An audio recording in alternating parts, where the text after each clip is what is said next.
Doctor Basavalinga ಅವಧೂತರಂತಹ ಸರಳ ಸಜ್ಜನಿಕೆಯ ಶ್ರೀಗಳು ಪ್ರಸ್ತುತ ಸಿಗುವುದು ವಿರಳ.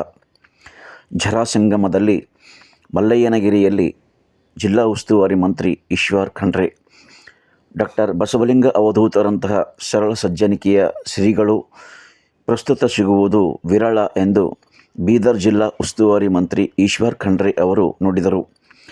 ಜೈರಾಬಾದ್ ಹತ್ತಿರದ ಜರಾಸಂಗಮದ ಮಲ್ಲಯ್ಯನಗಿರಿಯಲ್ಲಿ ಗುರುವಾರ ನಡೆದ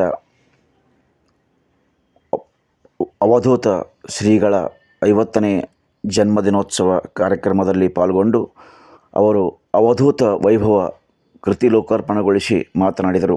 ಈ ಸಂದರ್ಭದಲ್ಲಿ ಜಿಲ್ಲಾ ಕನ್ನಡ ಸಾಹಿತ್ಯ ಪರಿಷತ್ ಅಧ್ಯಕ್ಷ ಸುರೇಶ್ ಚನ್ನಶೆಟ್ಟಿ, ಮಲ್ಲಯ್ಯನಗಿರಿಯ ಮಾಧ್ಯಮ ಸಲಹೆಗಾರ ದೇವೇಂದ್ರ ಕರಂಜೆ ಸೇರಿದಂತೆ ಇನ್ನೂ ಅನೇಕ ಜನ ಶ್ರೀಗಳು, ಗಣ್ಯರು, ಸಾಹಿತಿಗಳು, ಲೇಖಕರು ಈ ಕಾರ್ಯಕ್ರಮಕ್ಕೆ ಸಾಕ್ಷಿಯಾದರು.